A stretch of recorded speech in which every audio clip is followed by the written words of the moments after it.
نبی السلام نے ارشاد فرمایا حبب الی من دنیاکم ثلاث، تمہاری اس دنیا میں مجھے تین چیزیں بہت پیاری ہیں، ایک خوشبو، دوسرا نیک بیوی، اور تیسرا میری آنکھوں کی ٹھنڈک نماز میں ہے۔ تو نماز کو آنکھوں کی ٹھنڈک فرمایا۔ ایک حدیث پاک میں نبی السلام نے فرمایا کہ الصلاۃ معراج المومن، نماز تو مومن کی معراج ہے۔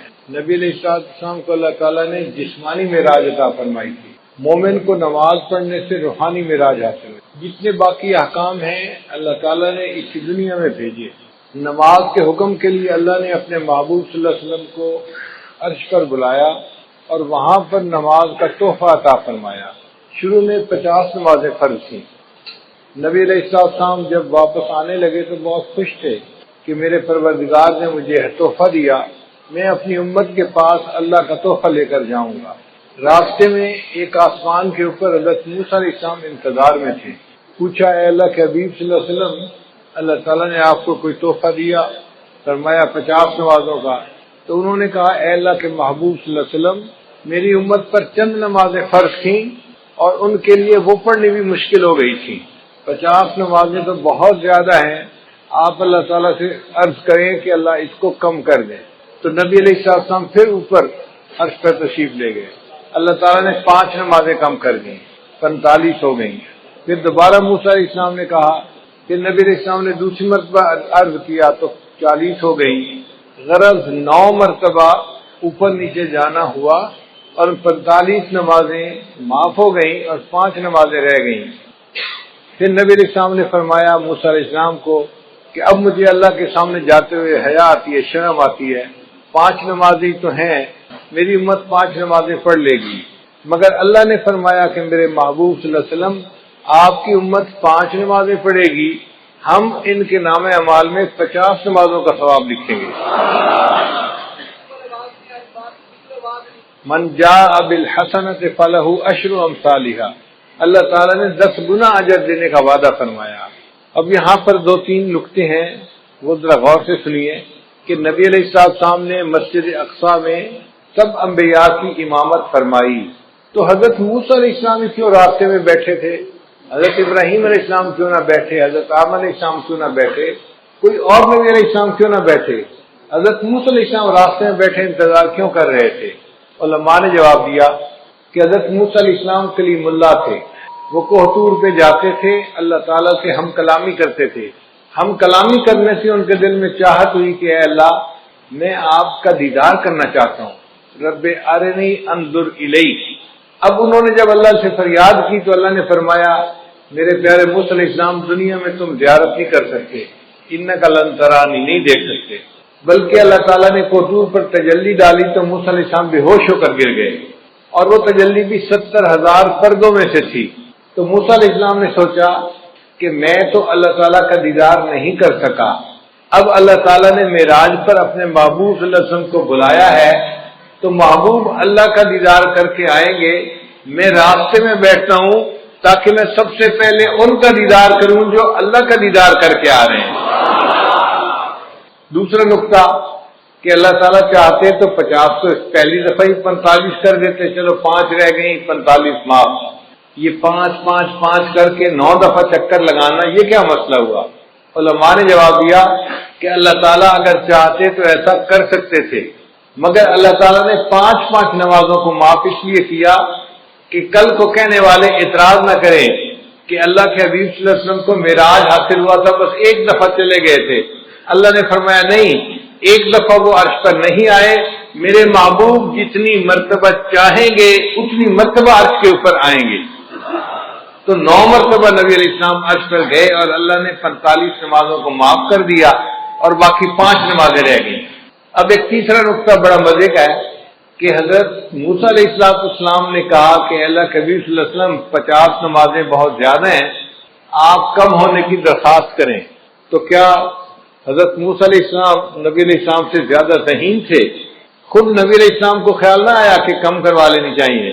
تو علماء نے اس کا جواب دیا ہے، وجہ یہ تھی کہ نبی علیہ السلام اللہ کی تجلی سے حاصل کر چکے تھے، اللہ کا دیدار کر چکے تھے، اس دیدار کرنے کی وجہ سے نبی علیہ السلام پر اللہ کے عشق کے ایک غلبے کی کیفیت تھی۔ اس حال میں اللہ اگر 500 نمازوں کا حکم بھی فرما دیتے تو نبی علیہ السلام اس کو بھی قبول فرما لیتے۔ جب محبوب کا جلوہ ہوتا ہے پھر بندے کو پتہ نہیں چلتا، اور اس کی دلیل یہ ہے کہ یوسف علیہ السلام کا جلوہ ہوا تھا اور مصر کی عورتوں نے اپنے ہاتھوں کی انگلیاں کاٹ لی تھی، ان کو پتہ ہی نہیں چلا تھا کیا کاٹ رہی ہیں۔ تو اگر عورتیں اپنے ہاتھوں کی انگلیاں کاٹ سکتی تھیں تو نبی علیہ السلام کو جب اللہ کا دیدار نصیب ہوا تو محبوب کا ذہن اس طرف گیا ہی نہیں کہ یہ زیادہ ہیں۔ محبوب نے فرمایا میرے رب نے جو فرمایا ہے میری امت اس کو پورا کرے گی، مگر موسیٰ علیہ السلام نے تو تجلی نہیں پائی تھی، تو اس لیے انہوں نے بات کو سمجھا کہ کم ہونی چاہیے۔ تو اللہ تعالیٰ نے ایک طریقے سے 50 کا حکم تو دیا مگر اس کو 5 کر دیا اور حکم فرمایا میرے محبوب آپ کی امت 5 نمازیں پڑھے گی، میں ان کے نام اعمال میں 50 نمازوں کا ثواب لکھوا دوں گا۔ اس نماز کا حکم ہر کسی کو ہے، ساری مخلوق کو ہے۔ اللہ کی شان دیکھیے، درخت جو ہیں وہ قیام کی حالت میں ہیں، جو چوپائے ہیں وہ رکوع کی حالت میں ہیں، جو کیڑے مکوڑے ہیں وہ سجدے کی حالت میں ہیں، اور جو پہاڑ ہیں وہ قعدے کی حالت میں، اتحیات کی حالت میں ہیں۔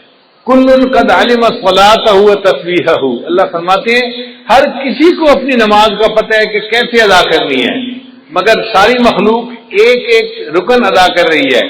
انسان کو اللہ نے یہ شان عطا فرمائی، وہ تمام ارکان کا مجموعہ پوری نماز ادا کرتا ہے۔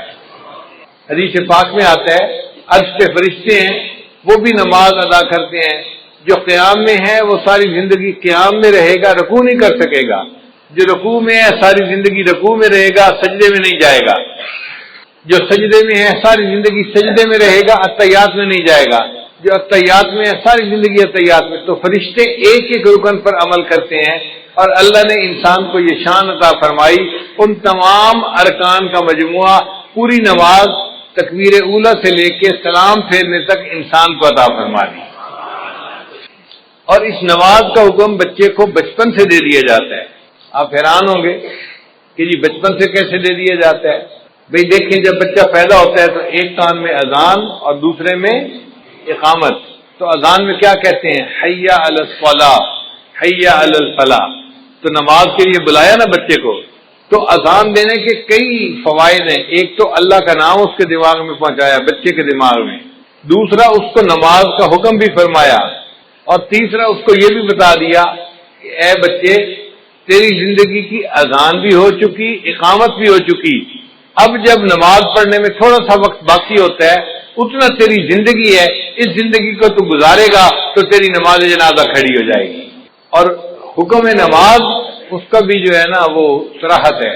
دیکھیے اللہ تعالیٰ نے حضرت عیسیٰ علیہ السلام کو فرمایا تھا کہ آپ اپنی والدہ کی گواہی دیں، تو عیسیٰ علیہ السلام نے کہا تھا انی عبد اللہ آتانی الکتاب وجعلنی نبیا وجعلنی مبارکن اینما کنت واوصانی بالصلاۃ والزکاۃ۔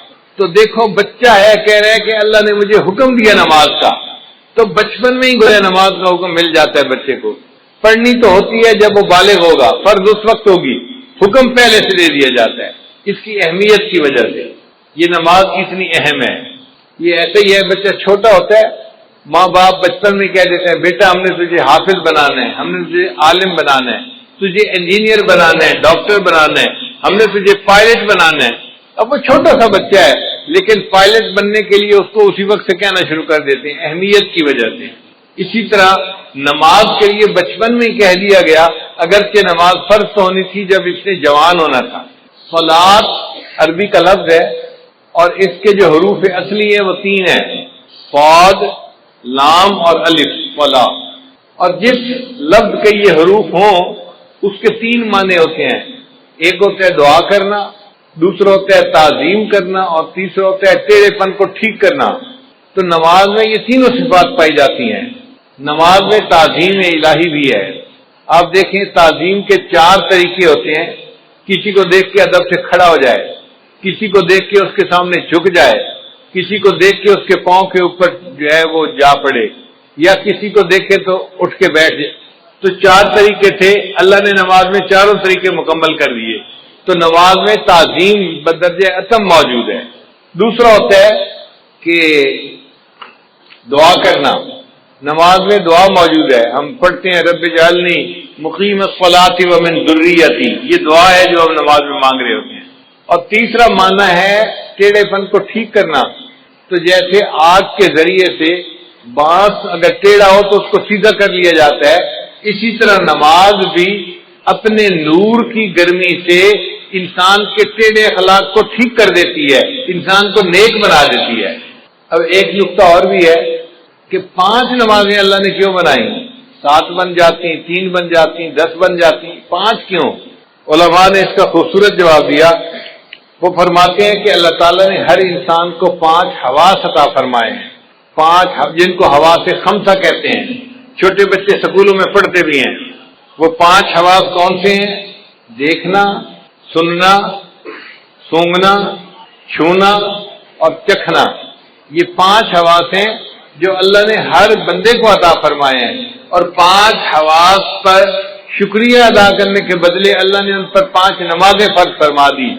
جو 5 نمازیں پڑھتا ہے وہ گویا 5 حواس کا شکریہ ادا کر رہا ہوتا ہے اللہ کی۔ بعض علماء نے کہا کہ 5 نعمتیں بنیادی ہیں، کھانا، پینا، کپڑا، مکان، بیوی۔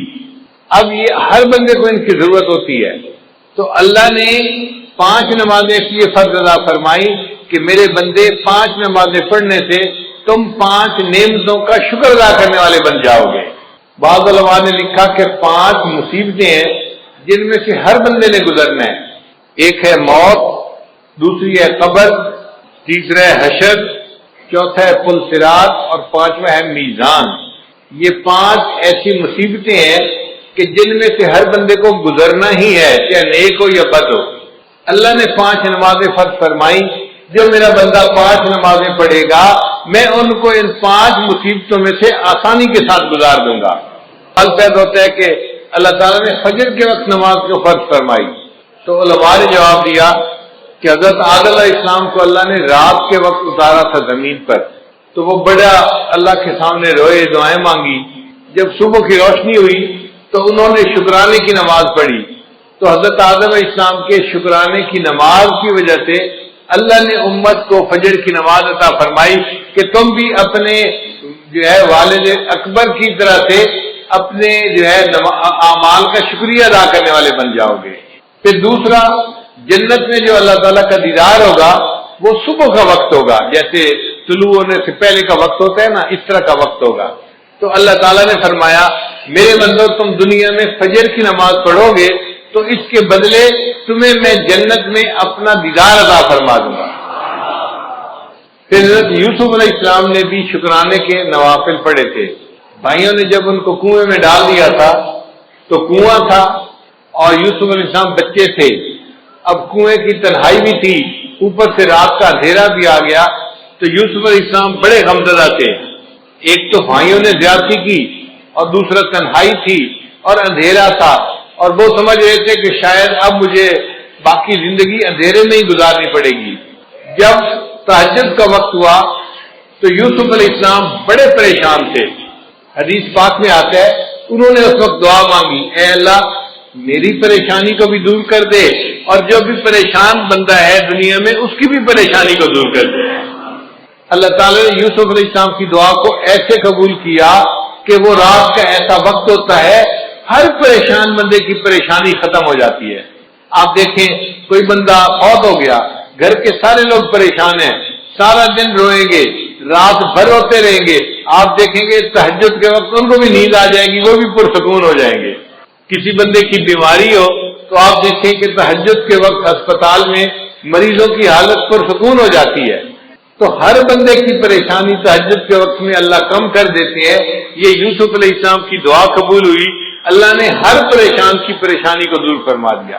پھر جب صبح کی روشنی ہونے لگی، طلوع ہونے کا وقت ہوا، تو یوسف علیہ السلام نے شکرانے کے نفل پڑھے تھے کہ چلو اندھیرے سے تو جان چھوٹی، مجھے پتہ تو چلا نا کہ یہ روشنی کا وقت آ گیا ہے۔ اب ان کے اس شکریہ کے نماز پڑھنے کو اللہ تعالیٰ نے امت مسلمہ کے لیے بھی پسند فرمایا کہ تم بھی یوسف علیہ السلام کی طرح اس وقت اگر فجر کی نماز پڑھو گے تم بھی اللہ کی نعمتوں کا شکر ادا کرنے والے بن جاؤ گے۔ پھر ظہر کی نماز اللہ نے کیوں فرض فرمائی؟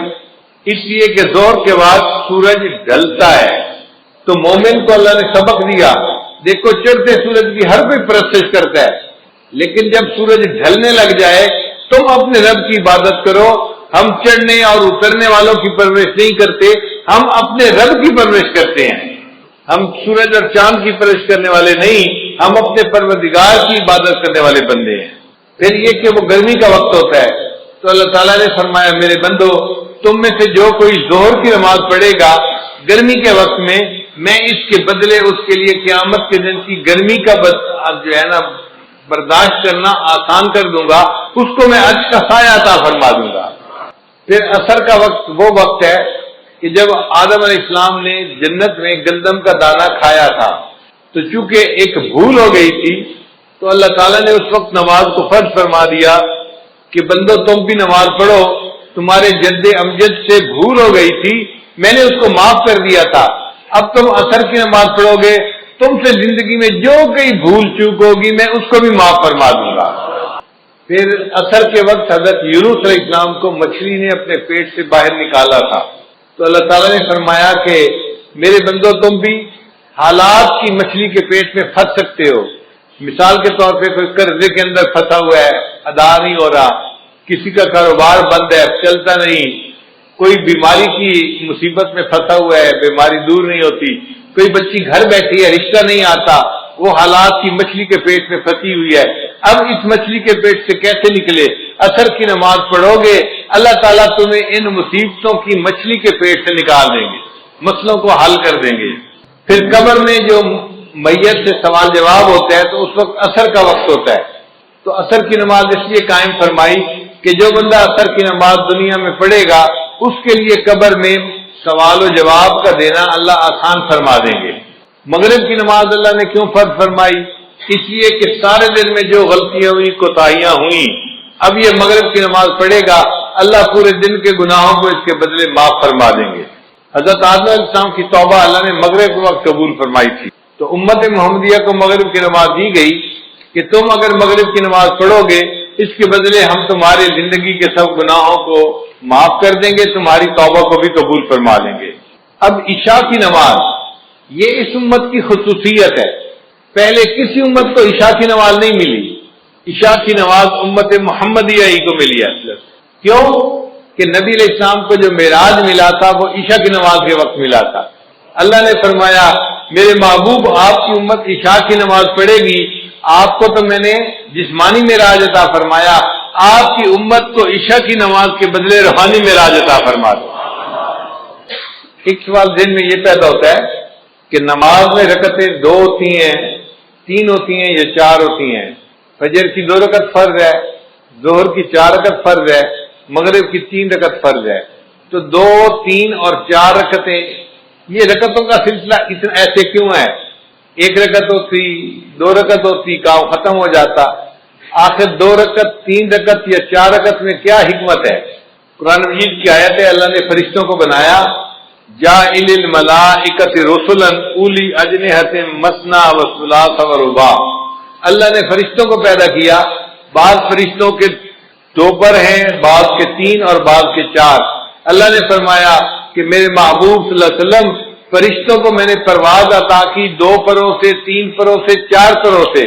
اب آپ کی امت نماز پڑھے گی، رکعتیں 2 ہوں گی، 3 ہوگی، 4 ہوں گی، جیسے فرشتوں کو روحانی ترقی میں نے عطا فرمائی، آپ کی امت کو ان فرائض کی رکعتیں پڑھنے پر میں روحانی ترقی عطا فرما دوں گا۔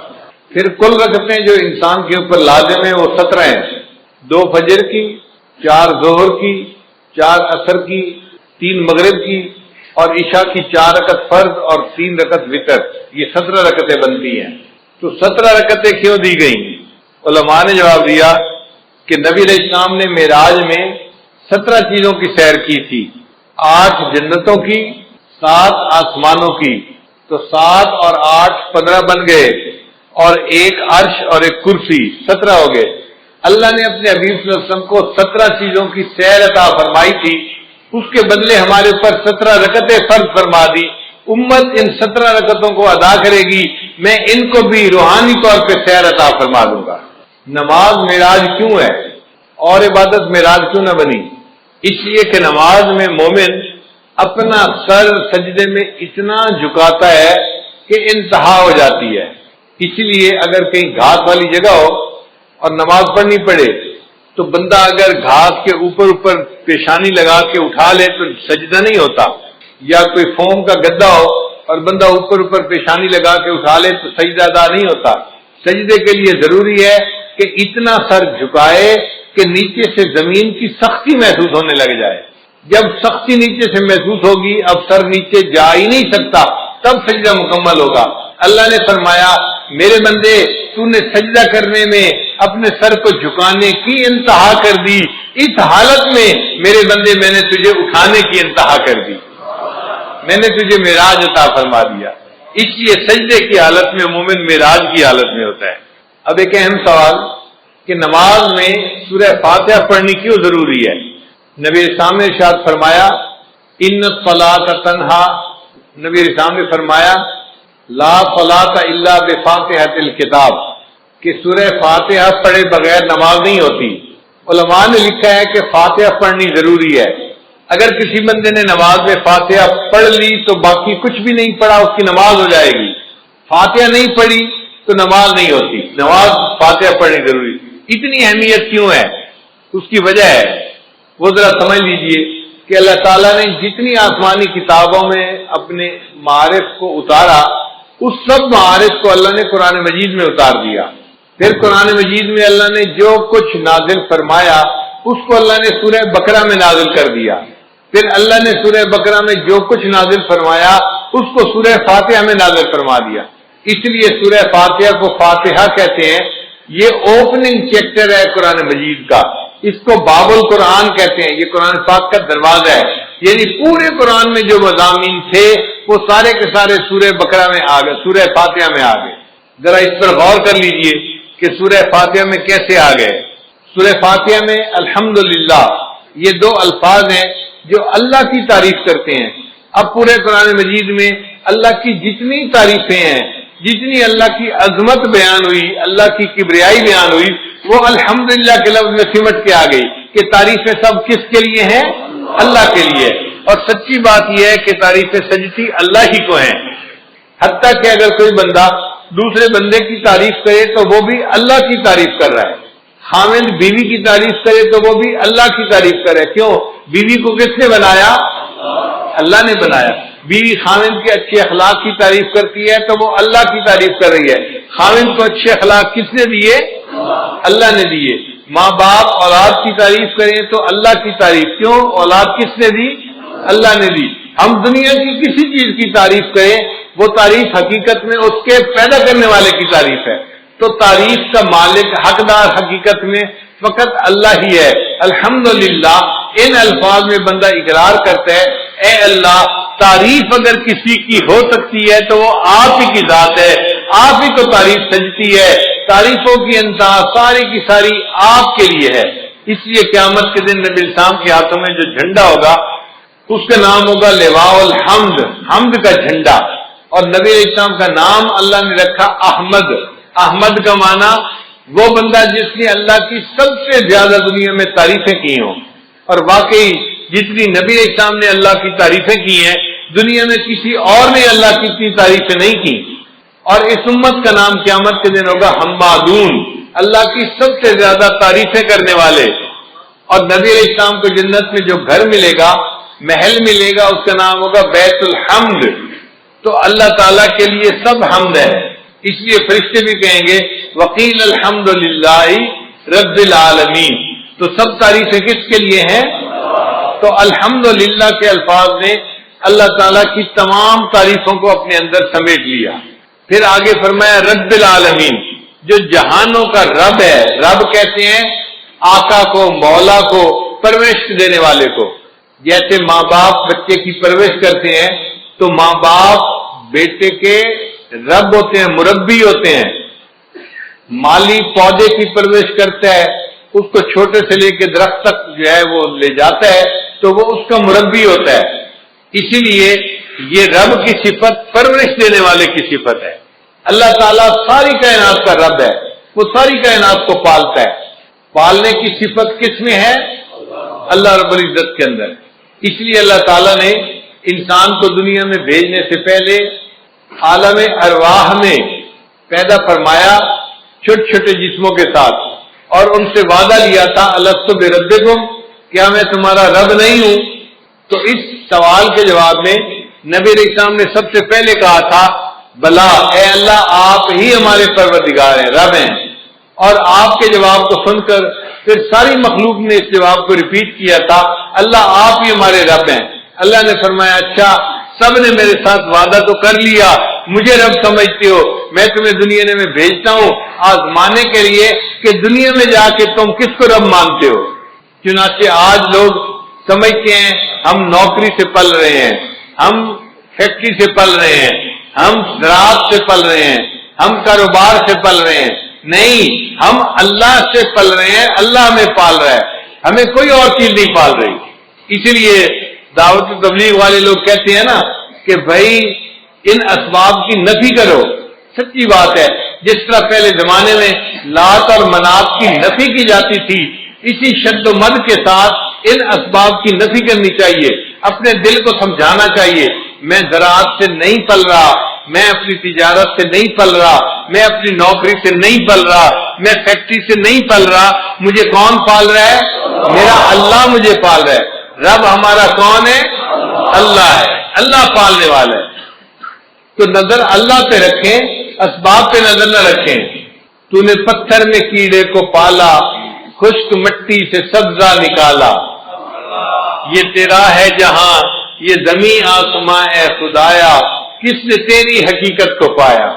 ہمارے ایک دوست تھے ڈاکٹر صاحب، وہ کہتے ہیں کہ میں اپنے بچوں کو لے کے سوات سیر کے لیے گیا، ایک پتھر مجھے نظر آیا، ذرا پنک رنگ کا تھا، تو میری بیوی کہنے لگی ہمارے جو بیٹھک ہے نا اس میں پنک رنگ کی چیزیں ہیں اور یہ پتھر بالکل اسی رنگ کا ہے، اس پتھر کو اٹھا لو گھر میں جا کے رکھ دیں گے تو یہ ان سے میچ کر جائے گا، اور تو بیچاروں کو ہر وقت میچنگ کی پڑی ہوتی ہے۔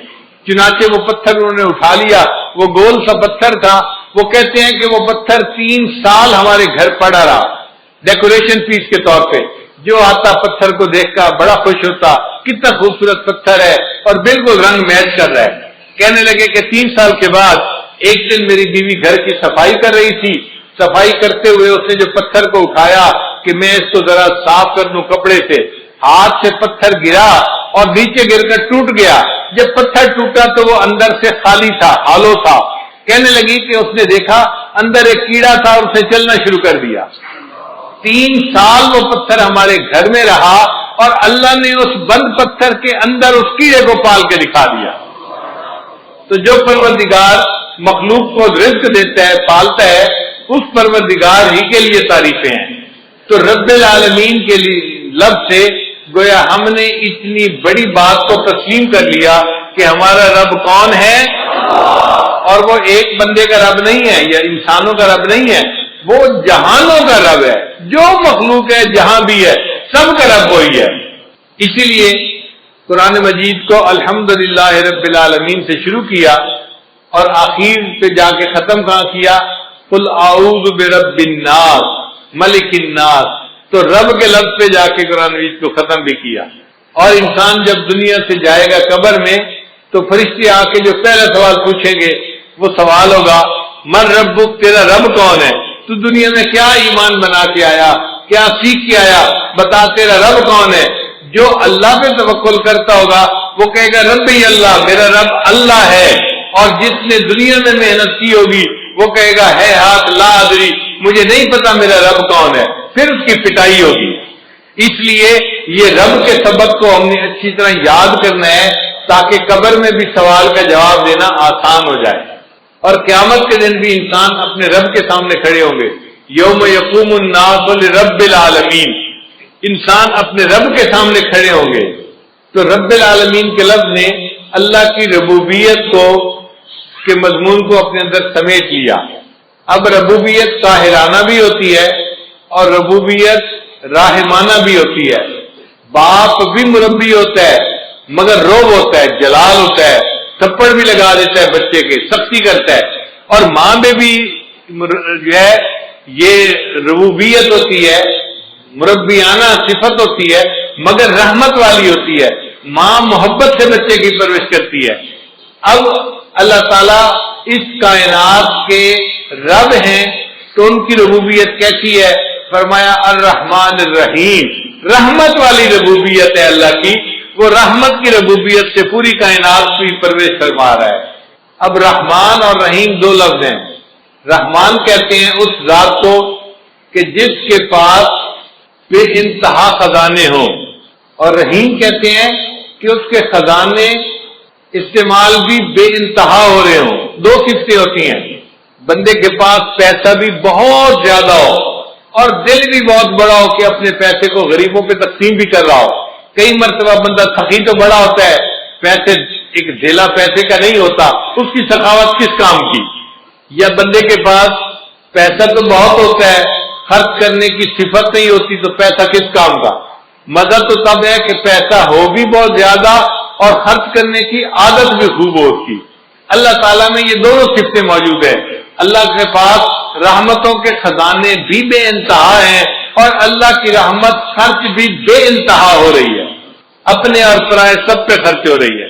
رحمان کہتے ہیں اس کو جو دنیا میں اپنے اور پرائے سب پر رحمت فرماتا ہے۔ دیکھیں دنیا میں کافروں کو جو رزق ملتا ہے کون دیتا ہے؟ کافروں کو اولاد کون دیتا ہے؟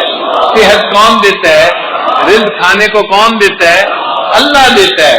وہ کتنا رحیم ہے، رحمان ہے کہ جو ایمان والوں کو بھی رحمت نواز رہا ہے اور کافروں کو بھی رحمت سے نواز رہا ہے۔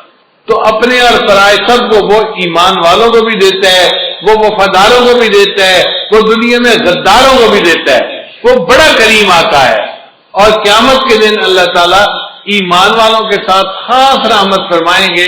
وَكَانَ بِالْمُؤْمِنِينَ رَحِيمًا۔ پھر رحمان کہتے ہیں کہ جس کی رحمت دنیا میں خاص ہو، اور رحیم کہتے ہیں کہ جس کی رحمت آخرت میں خاص ہو۔ تو رحمان اور رحیم کے دو لفظ لانے سے عجیب مضامین کو سمیٹ لیا گیا۔ اب پورے قرآن مجید میں رحمت کے جتنے مضامین ہیں وہ رحمان اور رحیم کے لفظ کے اندر سمٹ کے آ گئے۔ پھر اس کے بعد فرمایا مالک یوم الدین، اللہ تعالیٰ قیامت کے دن کا مالک ہے۔ ایک ہوتا ہے قیامت کے دن کا منصف ہونا، قاضی ہونا۔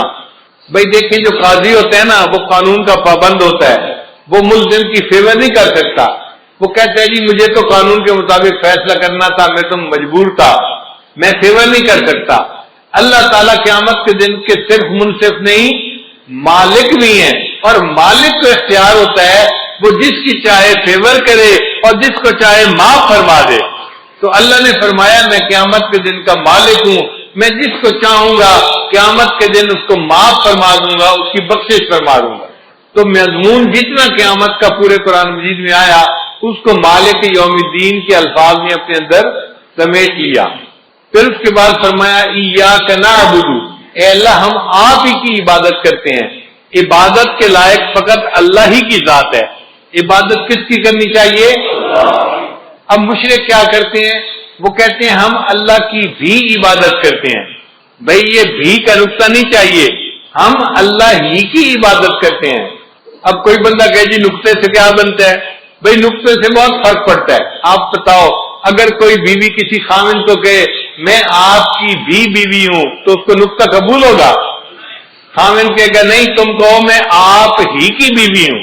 بھئی اگر خاوند یہ نقطہ برداشت نہیں کرتا تو رب تو اللہ تعالیٰ تو بڑی عظمت والا ہے، وہ بھی شرک کا نقطہ برداشت نہیں کرتا، وہ بھی کہتا ہے عبادت کرنی ہے تو کس کی کرنی ہے؟ فقط اللہ ہی کی کرنی ہے۔ ایاک نعبد، آپ ہی کی اللہ عبادت کرتے ہیں اور آپ ہی سے مدد مانگتے ہیں۔ ہمارے حاجت روا بھی آپ ہیں، مشکل کشا بھی آپ ہیں۔ اللہ ہمارے جو ہیں وہ کام کو سر انجام دینے والے آپ ہی ہیں، اللہ ہی کی طرف توجہ رکھنی ہے۔ تو مدد ہم کس سے مانگا کریں؟ اللہ سے مانگا کریں۔ مخلوق سے مدد مانگنے کی کوئی ضرورت نہیں، مخلوق مدد نہ مانگے، اللہ سے مدد مانگے جو حقیقت میں انسان کی ہر حال میں مدد کر سکتا ہے۔ مخلوق تو کبھی مدد کے لیے آ جائے گی اور کبھی کہے گی بھائی میں چاہتا ہوں کہ میں آپ کو قرض دے دوں، میرے حالات ساتھ نہیں دے رہے، میرا کاروبار ساتھ نہیں دے رہا، میری مجبوری ہے، میرے گھر والے ساتھ نہیں دے رہے۔ تو مخلوق تو مجبور ہوتی ہے دوسرے کی مدد نہیں کر سکتی، ایسے مجبوروں سے مدد کیا مانگنا؟ مدد اس سے مانگو جس کو کوئی مجبوری نہیں، وہ جب چاہے جہاں چاہے جس کی چاہے ہر حال میں مدد کر سکتا ہے۔ اس کے بعد فرمایا اہدنا الصراط المستقیم، اللہ ہمیں سیدھے رستے کی رہنمائی فرما دیجیے۔ چنانچہ سب سے اہم چیز جو انسان کو مانگنی چاہیے وہ ہدایت ہے۔ اللہ سے یہ دعا مانگے، اے اللہ مجھے سیدھے رستے کی رہنمائی فرما دیجیے۔ چنانچہ قرآن مجید میں ہدایت کے جتنے مضامین تھے وہ اہدنا الصراط المستقیم کے اندر سمٹ کے آ گئے۔ اب اللہ نے آگے بتا دیا کہ سیدھا رستہ کون سا ہے، تو یہ نہیں کہا کہ صراط القرآن والحدیث، قرآن اور حدیث کے رستے پہ چلنا وہ سیدھا راستہ ہے۔ اللہ نے فرمایا نہیں، صراط الذین انعمت علیہم، ان لوگوں کا راستہ جن پر اللہ تیرا انعام ہوا، وہ بندے جس راستے کے اوپر چلے ہم ان کے پیچھے چلیں گے، ان کی اقتداء کریں گے، ان کی پیروی کریں گے۔ تو نیک بندوں کی پیروی کرنے کو سیدھا راستہ بتایا گیا۔ اس لیے ہم جو اپنے بڑوں کی اقتداء کرتے ہیں حقیقت میں ہم اللہ کے نیک بندوں کی پیروی کر رہے ہوتے ہیں۔ اللہ وہ نیک بندے کون سے ہیں؟ اللہ نے فرمایا 4 ہیں، ان کی عبادت ان کی پیروی کرنا۔ کون سے؟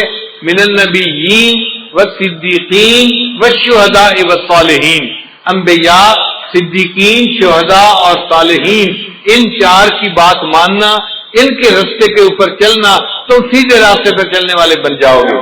تو 4 کی ماننا اور 4 کی مت ماننا۔ اللہ وہ 4 جن کی نہ مانے وہ کون سے ہیں؟ اللہ فرماتے ہیں غیر المغضوب علیہم ولا الضالین، وہ جن پر غضب ہوا اور جو راستے سے بھٹک گئے وہ 4 لوگ ہیں، ان کی نہ ماننا۔ اللہ 4 کی تفصیل کر دیجئے۔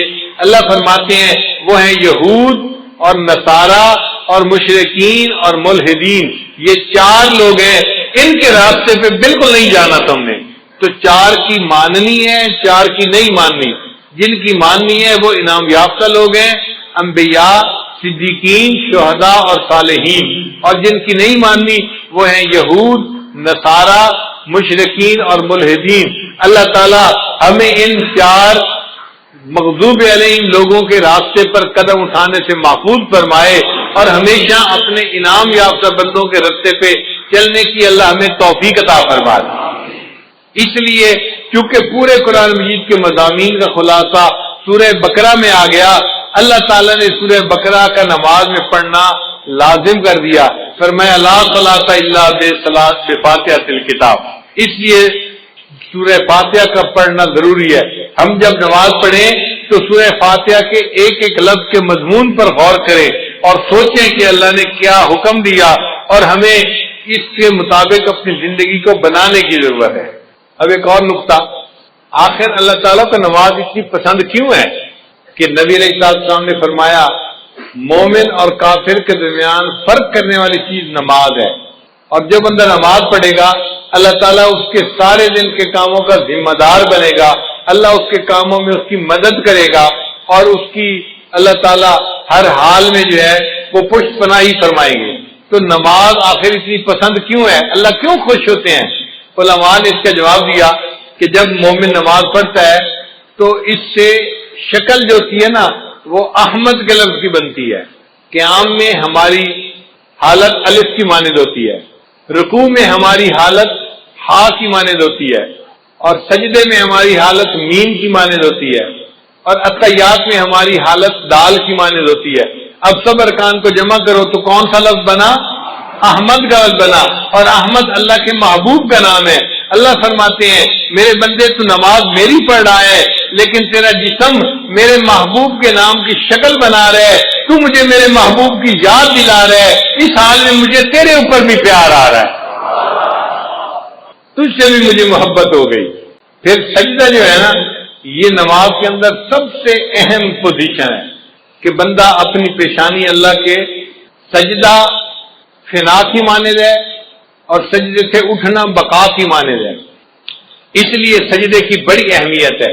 اس کی مثال یوں سمجھیں کہ جیسے کوئی کسی کے قدموں پہ جا پڑے منت سماجت کرتے ہوئے، بندہ اپنے پروردگار کے قدموں پہ جا پڑتا ہے، اس کے سامنے سر کو زمین پہ رکھ دیتا ہے، اے اللہ مجھ سے جو غلطیاں کوتاہیاں ہوئی تو مجھے معاف کر دے، میں نے تیرے سامنے اپنے سر کو جھکا دیا. اور یہ دنیا میں سجدہ کرنے کی سعادت جس کو نصیب ہوگی آخرت میں بھی وہی سجدہ کر سکے گا. قرآن مجید میں ہے اللہ تعالیٰ قیامت کے دن بندے کو کھڑا فرمائیں گے اور پھر ان کے سامنے ساق کی تجلی فرمائیں گے. یوم یکشف عن ساق. اور جب تجلی فرمائیں گے تو جو نمازی ہوں گے وہ سارے سجدے میں جا پڑیں گے، اور جو نماز نہیں پڑھتے ہوں گے ان کی کمر جو ہوگی نا وہ بالکل سیدھی ہو جائے گی، سخت ہو جائے گی، اور وہ سجدہ کر ہی نہیں سکیں گے، وہ سجدے سے محروم ہو جائیں گے. ہم دنیا میں غیب کے سجدے کرتے پھر رہے ہیں. دنیا میں غیب کا سجدہ ہے، معبود سامنے تو نہیں ہے، مگر ایک وقت آنے والا ہے کہ ہمیں ایسا بھی سجدہ اللہ عطا فرمائیں گے کہ جب اللہ کا دیدار ہو رہا ہوگا، اس کی ساتھ کا دیدار ہوگا، اور اس وقت ہم شہود کا سجدہ کریں گے. وہ خوش نصیب لوگ ہوں گے جو شہود کا سجدہ کریں گے اور اللہ سے اس کی نعمتوں کو پانے والے بن جائیں گے. اس لیے قرآن مجید میں ہے کہ جو لوگ جہنم میں جائیں گے ان سے فرشتے پوچھیں گے اور تمہیں جہنم سے بچانے والا کوئی نہیں تھا، تم کیا کرتے تھے جو جہنم میں آ گئے؟ تو وہ کہیں گے لم نکو من المصلین، ہم نمازی نہیں تھے، ہم بے نمازی تھے، اس لیے ہمیں جہنم میں بھیجا گیا. تو جہنم میں جانے کی جو بڑی وجہ ہوگی وہ بے نمازی ہونا ہے. اس لیے ہمیں نماز کی پابندی کرنی چاہیے اور نماز کو بہت اہتمام کے ساتھ پڑھنا چاہیے. عورتیں نماز میں سستی کرتی ہیں، گھر کے کاموں کی وجہ سے نمازیں قضا کر بیٹھتی ہیں، یہ بہت بڑی کوتاہی ہے، اس سے بچنے کی ضرورت ہے. اور ایک نقطہ یاد کر لیجئے کہ اگر نماز پڑھنا اور یا کوئی کام کرنا دو آپشن سامنے آئے تو ہمیشہ نماز پہلے پڑھیں، کام کو پیچھے چھوڑیں. لوگوں کی عادت ہوتی ہے اور جی یہ کام کر لیتے ہیں پھر نماز پڑھ لیں گے. نہ یہ بڑی غلطی ہے. پہلے نماز پڑھیں پھر کام کریں. عورتیں یہی تو کہتی ہیں میں مہمانوں کو چائے دے دوں پھر نماز پڑھ لیتی ہوں، اور مہمانوں کو چائے دیتے دیتے نماز قضا ہو جاتی ہے. میں یہ کام کر لوں پھر نماز پڑھ لوں گی، اور اس کام کے کرتے کرتے نماز قضا ہو جاتی ہے. تو عورتیں یہ بات توجہ سے سنیں، جب نماز اور کسی کام کے درمیان چوائس آئے تو کس کو چوز کرنا چاہیے؟ نماز کو چوز کرنا چاہیے، نماز کو مقدم کرنا چاہیے. ہم نماز کو چوز کریں گے، اللہ اس کے بدلے دنیا کے کاموں میں ہماری مدد. ہم ایک مرتبہ پشاور سے واپس اسلام آباد کی طرف آ رہے تھے، راستے میں عصر کا وقت ہو گیا، اول وقت تھا. میں نے دوستوں کو کہا کہ بھئی نماز کے لیے روکو، پہلے نماز پڑھیں گے پھر آگے سفر کریں گے. مسجد چھوٹی سی تھی، 10-12 بندے نماز پڑھ سکتے تھے، اور 5-7 تو ہم ہی تھے. ہم نے نماز پڑھنی شروع کی، اتنے میں ایک اور گاڑی والے آ کے رکے. 4-5 بندے تھے، سب داڑھی والے، ایسے لگتا تھا جیسے جماعت میں جانے والے بندے ہوں. ان میں سے 2 بندے گاڑی میں سے نیچے اتر آئے کہ نماز پڑھ لیتے ہیں. ایک نے کہا یار چھوٹی سی مسجد ہے، تنگی ہوگی، آگے کوئی 50 میل کے فاصلے پہ ایک بڑی مسجد ہے، وہاں جا کے نماز پڑھیں گے. تو اس کے کہنے پہ جو مسجد میں آئے تھے وہ بھی واپس چلے گئے اور وہ گاڑی والے چلے گئے. ہم نے نماز پڑھی، نماز پڑھ کے ہم اسلام آباد کی طرف روانہ ہوئے. ہم 5 کلومیٹر آگے آئے تو ہمیں پتہ چلا کہ وہ جو کار میں چند لوگ بیٹھے ہوئے تھے ان کی گاڑی کا ایکسیڈنٹ ہوا تھا، کار بالکل تباہ ہو گئی تھی، اور کھڑے وہاں لوگوں نے بتایا کہ اس میں سے 2 بندے فوت ہو گئے تھے. اب بتائیں کہ ان لوگوں نے وقت کی نماز ادا نہیں کی تھی. اگر چھوٹی مسجد میں نماز پڑھ لیتے اور پھر موت آتی تو وقت کی نماز ادا کر کے موت آتی. اب ان کو نماز پڑھے بغیر موت آ گئی. اس لیے جب نماز کا وقت آئے پہلے نماز پڑھیں پھر باقی جو بھی کام ہے وہ کریں. اور اگر اس طرح کریں گے تو اللہ مدد کریں گے.